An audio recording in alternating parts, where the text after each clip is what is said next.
Hi everyone. Okay, so this is the annual, so it's gonna be extra long. I'm just gonna get into it and like strap in and everything. Yeah, I'm once again gonna break my little rule of not showing multiple covers since this is an annual, aka it's a big issue consisting of several stories, and these covers reflect those different stories instead of focusing on a singular one. First one is the main cover, which is related to the Blaze story in this. It's drawn by Karasuno, who also does the big scenery type Sonic channel art. I really love their style and the texture they use with their brushes, and I'm glad that they've brought them on for another cover. I think, or at least I'm pretty sure that they also did a cover for the last annual. So yeah, I'm glad they've been brought back. It's very nice. It also features Cheese being freaked out by a starfish, which is fair. Have you seen some of the time lapses of them moving around? They're kind of wild. Yeah, it's a very nice summery cover. It's very fitting for, like the tail end of summer. And I know I went on vacation, but this cover makes me want to go on vacation again. The secondary cover is also my second favorite of the bunch. It's related to their Rough and Tumble story, and it has fun little Easter eggs in the shape of graffiti on that wall there, like the perfect rainbow colored score, the chow from the black market, and in the chow garden, along with that weird fish thing, swamp monster that they have there, the Sonic Heroes emblem, Hexa No in reference to the company shown in several Sonic games named Hexaco, Charmy's badge bee thingy, Omega sign, Froggy, the cannons from the classic games, a little penguin animal from the adventure game, a frickin' Sonic Among Us, and it also has some quotes like, "Where's that damn Forced Chaos Emerald?" and a make an announcement, which, I try to keep my cursing on the down low on this channel, so I'm not gonna quote the whole thing, but it's also kind of funny this came out 2 days before the Shadow the Hedgehog Snapcube dub. But those are the Easter eggs that I've noticed. I've probably missed some. But yeah, this is my second favorite of these covers, and it's also drawn in a really nice style. It's kind of like chalky and fits with the graffiti. It's really nice. My most favorite cover though is this one. I ironically don't have much to ramble on about it, even though it's my favorite. I just love how dynamic it is, and I love the colors used in it. Even just the shape of Omega's hand, they are so dynamic and such a nice shape. It's very like claw grabby, very fitting. I think there's also supposed to be a convention exclusive cover of this annual, but we haven't gotten to see it yet. If there is one, I'm hoping that it'll be one that relates to Silver's story in this annual. Yeah, let's get into it. The first story is the Blaze story called Guardians. It opens with Blaze telling an off-screen Marine to get their ship closer to a pirate ship so she can attack it. Now that bit of setting text there says Blaze's world, so I wonder, can they not use the term Soul Dimension? Is this some new development? Or can they just use Blaze's world and Soul Dimension depending on what they want and on how they want to use the page space? I'm really hoping it's that last one. I just want to say that I really love this bit of action here. I love it when Blaze's fighting style also incorporates her doing ballet. It's really nicely done. As Blaze defeats the robot pirate instantly, he tells her that all the pirates we've known from the Rush games are gone. I mean, not gone. She's won. I wonder if he means that they've been defeated and destroyed, or if they've just up and vanished. Because Blaze hasn't beaten them, else she wouldn't be looking for the leader. Though this could very well be the last of the pirate ships that she's just taken down. As we see, Marine has finally been released from Sega's jail. Now she's free to offend Australians with her accent crimes once again.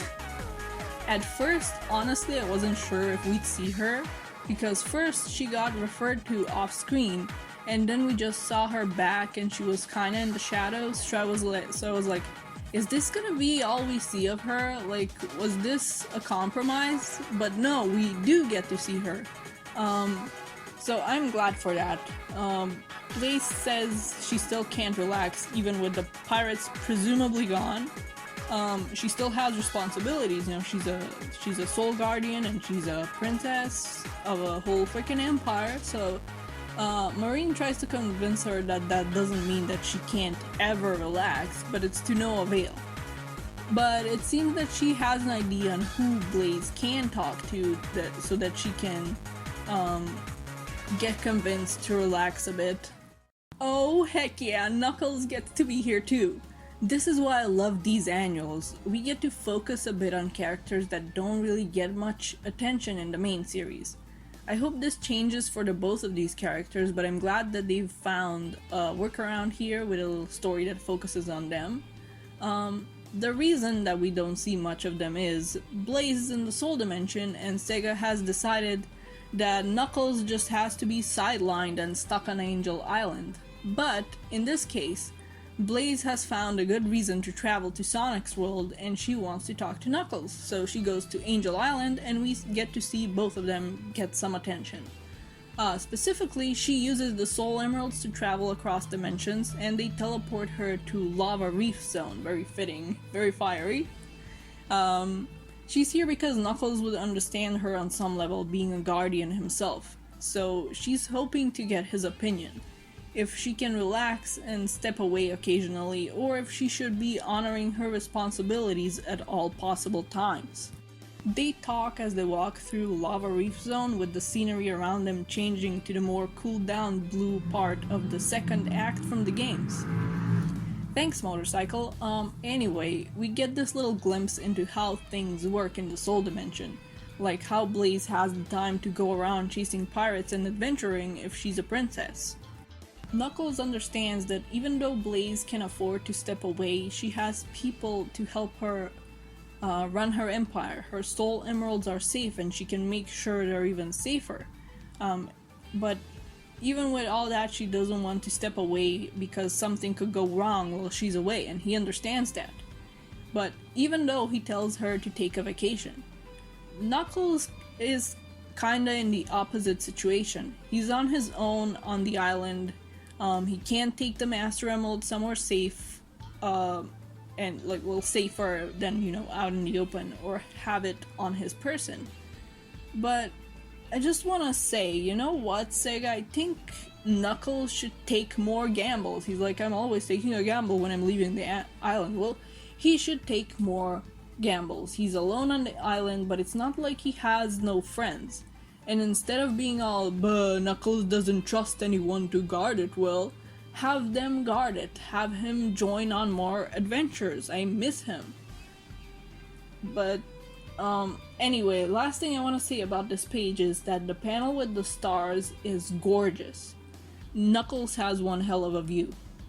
Of course, I could also make it a bit sad and say, like, imagine being alone on this island your whole life and getting to see stars like these. It must make one feel rather small and maybe more lonely, maybe less lonely if you look at it from the perspective of he gets to see the stars, but his friends also get to see the stars even though they're in different places. So yeah. Aw, come on. They gave me a bit of hope here, like, ooh, yeah, maybe Blaze can be the one that gets called to watch the Master Emerald sometimes while Knuckles goes off on adventures with the main cast. Surely he'd trust her since she understands the responsibility of being a guardian. But no. Ah well. I at least like this explanation of him not wanting to burden his friends more than he doesn't trust anyone else to do it, not even his friends. So it's a better explanation at least.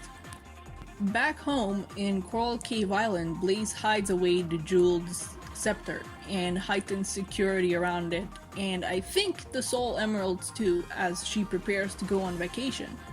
Side note, but I think this is the first time we've seen the jeweled scepter in Sonic comics in any capacity.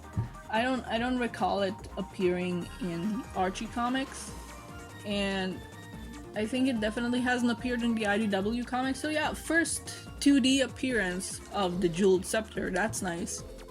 Marine gets all weepy at Blaze leaving, and Blaze did offer for her to come along, but Marine says that she needs to stay behind to keep an eye on things, and so she can call back Blaze with the scepter if something goes wrong. That's a bit of character growth there. I think in the past that Marine would have wanted to go too at the chance of an adventure, and would have thrown a tantrum if she was told to stay. She's once again not insufferable in comic form. There's certainly even less of her Hollywood wannabe Australian accent here. I first encountered Marine in the Archie Sonic comics, and I liked her fine there. And then when I experienced what she was like in Rush Adventure, I was like, yeesh. She was very annoying in those. Like, not a second passed by without her just being like, crikey, Drongo's right, mate's truth! Like, come on. She's a lot more bearable here. Yes, I was hoping for this. Blaze's vacation is on Sonic's world. I love her face in the first panel there. It's like, she's really trying to look forward to a vacation, but she's just, yep, vacation, time to relax and have no responsibility. That's easy, that's fine. It's like she's kind of like stressed at the prospect of a vacation still. She teleports in as Amy and Sonic are visiting Cream and having a little get-together, with Amy retelling what happened on her camping trip with the girls from the road trip storyline that started with issue 45. I love Cream here. If you look close here, she has like little hearts and stars in her eyes as she's listening to Amy, so that's pretty cute. We end the story on a nice little scene here. Blaze reunites with the others and get to relax a bit in Vanilla's garden. I'm very happy with this. This sets up Blaze as someone that can maybe join in on the adventure with the main cast now. Though at the same time, I'd hate for her vacation to get ruined, but still. I still wish they'd managed to do a setup where they have an agreement with Knuckles where she can come in and guard the Master Emerald for him if he wants to take like a bit of time off himself. And I do still wonder about those parts. Like, are they gone? Did Sega decide they don't want them used? Or have they meant to be gone this whole time? Or are they just off somewhere plotting? And if they are gone, that kind of leaves Blaze with no antagonists of her own right now, since the only one left is Eggman Nega, and Sega doesn't want to use him beyond the Olympic Games. So, like, are we gonna get an arc in the future set in the Soul Dimension where either the pirates show up or we get a comic exclusive villain set up? Or will Blaze just get to fight only the antagonists on Sonic's world right now? I'm very curious about this and where it goes. Moving on, the second story is called Weapons. It takes place after the Chao Races and Badnik Bases storyline, after Omega's been rebuilt by Tails and Bell. The test run on his repairs will be him sparring with Gemerald, so that's why they're gonna be fighting. Omega starts off with absolutely trashing Gemerald.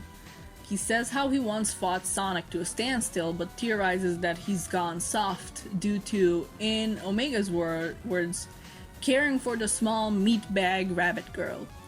He then proposes that Gemerald abandons Cream and Vanilla and joins him in his revenge on Eggman and destroying all his robots. And this clearly hits a nerve. I mean, why wouldn't it? Gemerald didn't even abandon Cream when she fell to the Zombot virus. He's very loyal to her and Vanilla.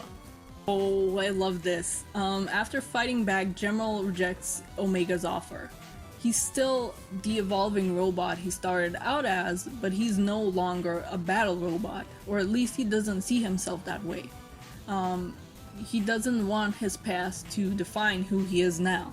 There's a cool page of them having a stare down before heading back into battling each other again, and then, much to Tails and Bell's dismay, they come back all broken up. Like, General has slung Omega over his shoulders, they're missing parts, they're missing optics even, there's sparks flying everywhere, but General's abilities have gained Omega's respect, and he accepts that General doesn't want to be a battle robot anymore.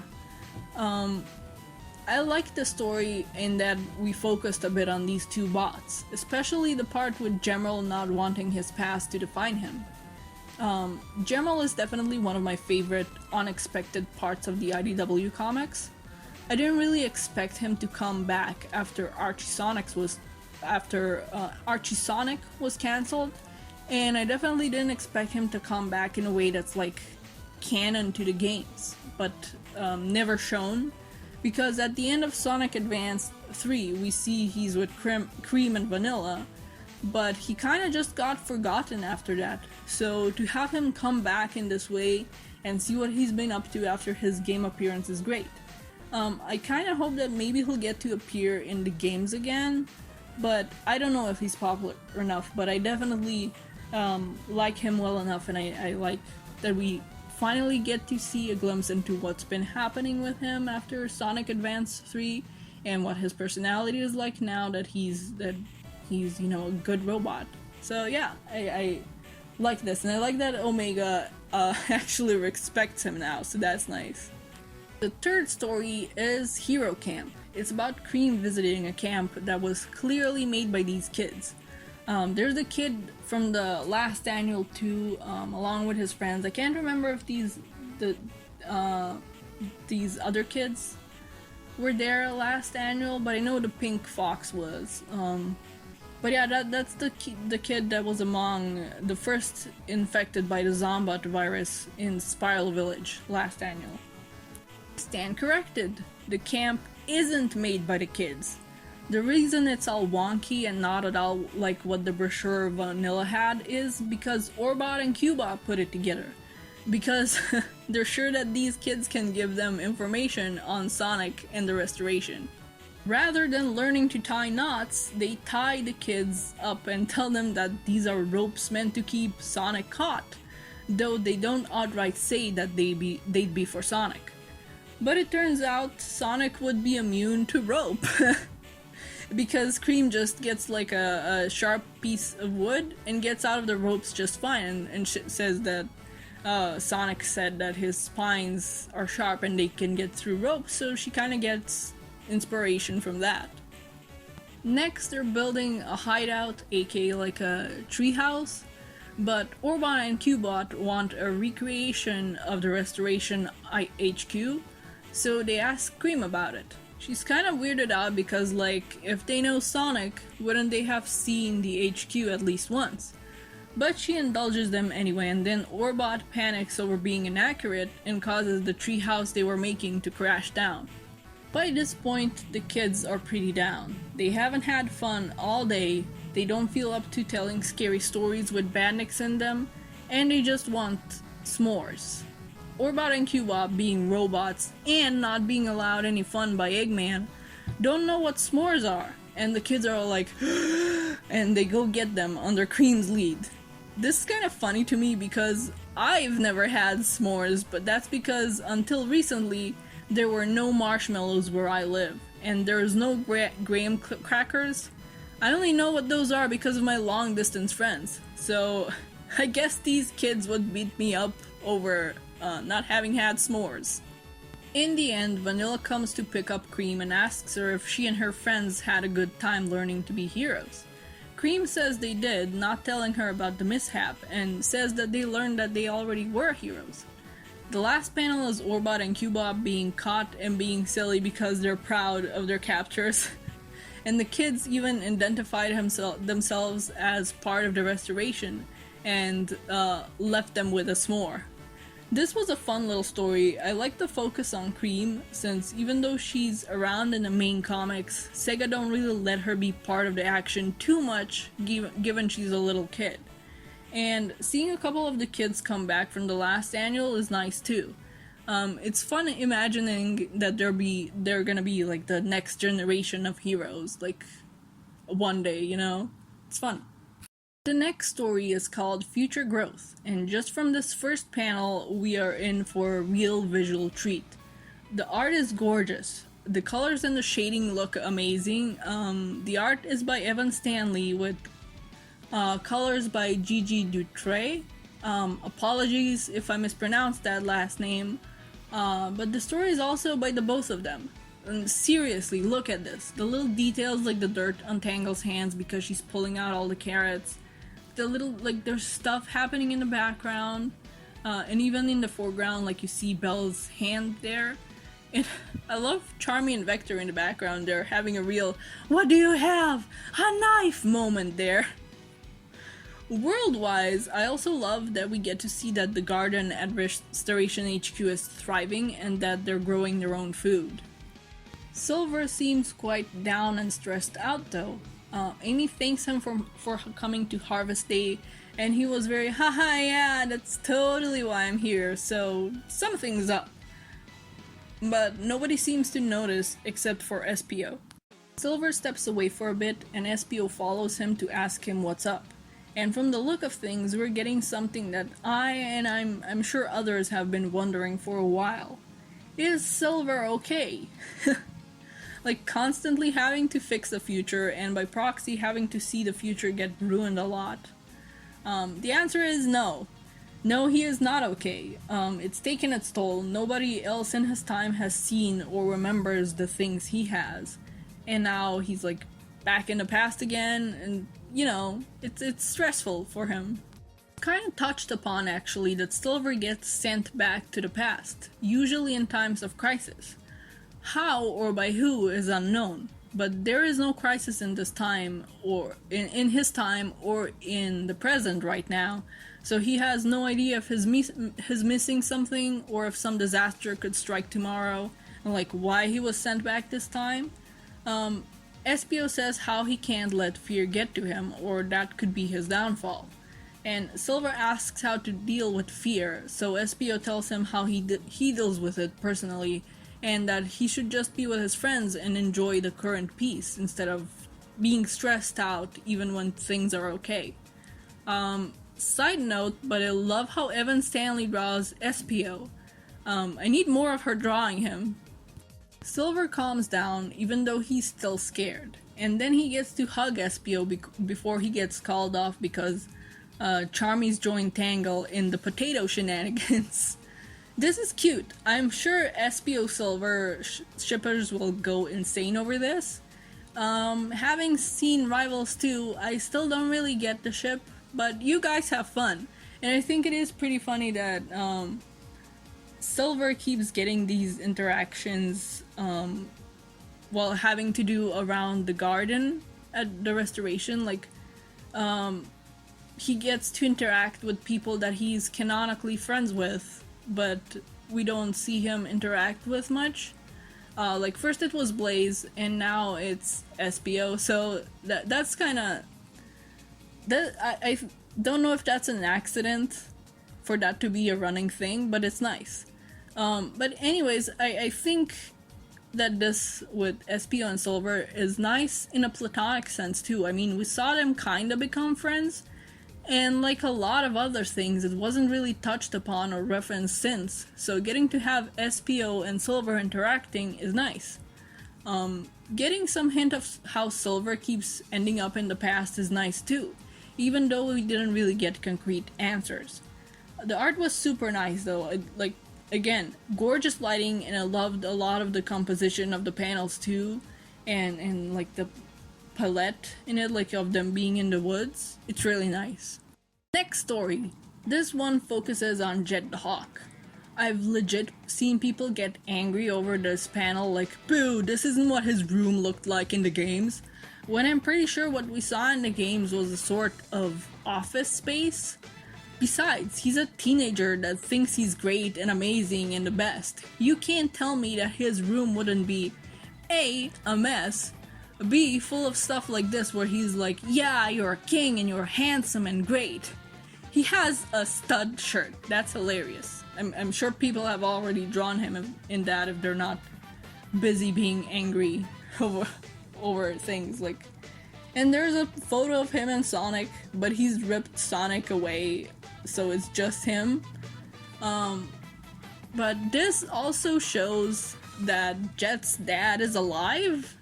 I guess he's allowed to have a parent since his dad was already established as like existing in the games with that portrait and all.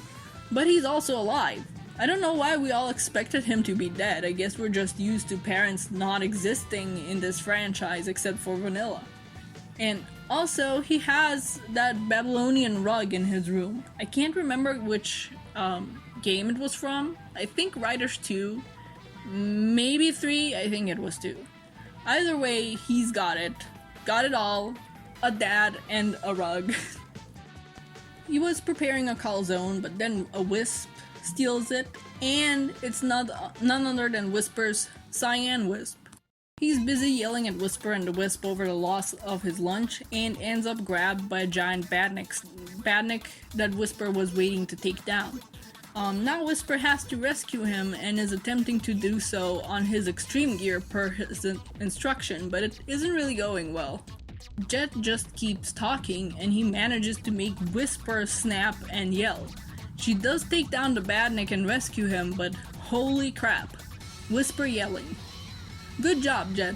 I know it's not really her thing and she's got the hover wisp, but Whisper in an extreme gear would be pretty cool. Like, it is pretty cool here, but yeah, I doubt we're gonna see it again though. I'm glad we did get to see it. It's a pretty awesome sight. This was a really short one, but in my opinion, it's still fun. Hardcore Jet fans have really gotten mad at it though, and like, I'm sorry, but I don't really see why. Yeah, it's a silly story, but I'm sorry that this story about Jet trying to get a calzone back doesn't represent the lore of the character or whatever. Other characters get to have silly little stories. I don't see why he shouldn't get one too. And again, we got confirmation that his dad is alive, so that's more than any other of the other characters get when it comes to parents, except for Cream again, but even with Cream, we don't know where her dad is. But yeah, I also really liked how Jet was drawn for this little story. I think this is probably my favorite art of Jet that we've seen in the comics. And it also made me hungry. Now I want something like a calzone, so thanks for that. The final story is called Rough Patch. It's about Ruff and Tumble.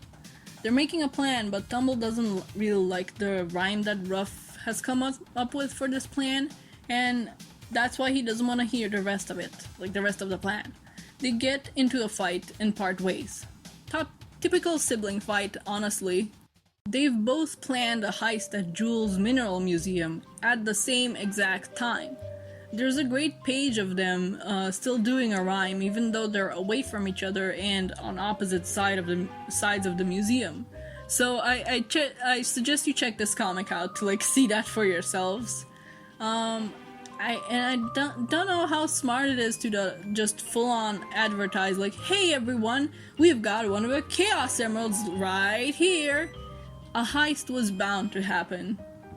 As I said, they were doing a rhyme, but it ends up with Ruff and Tangle and Rouge and Tumble. Incredible. They've all come for the emerald. Ruff is with Tangle because he's told her that they gotta prevent other people from stealing the emerald by stealing it themselves. Though I think she's just kinda playing along and knowing that he's not actually trying to do something good. Rouge is obviously here for the emerald either way. Rouge and Tangle are just watching the two skunk bros fight while discussing how it came to this. Rouge had already planned to go after the emerald when she got waved over by Tumble, and he shared his plan with her. Tangle kinda just got begged by Ruff to come with him as he tried to play it off as hero work. The both of them planned to take these two in, though again, Rouge probably also planned to just make off with the emerald on her own. Side note, I'd love to see one of these impromptu adventures Tangle would take Jewel on that she mentions here. It sounds fun. Like, maybe next annual? Amid their fighting, Ruff and Tumble realize they've had the same plan all along and they stop being mad at each other and make up. Like, what did I tell ya? Regular old sibling fighting. And you just know they're about to start rhyming again. But yeah, for now they have like a tearful reunion after like one day of being apart and mad at each other. There is a rhyming, but wait, Rouge and Tangle also rhyme and then defeat the two. This is honestly one of my favorite gags, when characters that aren't Ruff and Tumble imitate them and rhyme back at them. It's fun, and at the end of this, Rouge makes off with the Emerald, as she does, and it really upsets Tangle because she thought she and Rouge were undercover buddies. She makes such a funny upset face. But yeah, Tangle gets betrayed and Ruff and Tumble agree that they're only gonna work with each other after this. Not to sound like a broken record, but I really love the art for this. This was drawn by Aaron Hammerstrom, and I really love how they've drawn all the characters here. And the colors are by Valentina Pinto, and they really added to it. I loved the nighttime palette that was used for the characters here. And I'm also always a sucker for more Ruff and Tumble content, so it was nice. I really love that they get to be brotherly even though they're bad guys. But yeah, whew, that was also the end of this annual. I feel like I pretty much said everything I wanted to say with each story. I'm just really glad to have the annuals again. I've said it before, I love the little glimpses into characters that might not be getting much attention in the main series. I missed these since last year we didn't get an annual, so I hope we get it more in the future. It was a nice treat. Like, I hope nothing tosses a wrench into any annual plans. Especially since before, like, Belle was gonna appear in an annual, but then it got axed. So that's why she's been so prominent in the main series. At least probably until now, because I'm pretty sure that her arc for now is done. So, yeah, this was nice. On a side note, there was no video last week because I just didn't feel like it. I had a speed battle video to do, but my next one that I need to do is Punk Saz, and I don't really feel like doing that right now. Oops, sorry. But yeah, next week. But yeah, I've said everything that I wanted to say about these comics. I really love them. I love the art. Again, I'm a broken record, but I really, really love the art in these. It was really hard. Like, as a last note, it was really hard not to mix up any names with the last one because they're like Ruff and Tumble and Tangle and Rouge and Tumble and Rouge and Ruff and Tangle. So like, it was hard. Even now I was struggling. But yeah, I've said all my rambles, and see ya when I see ya. Bye bye!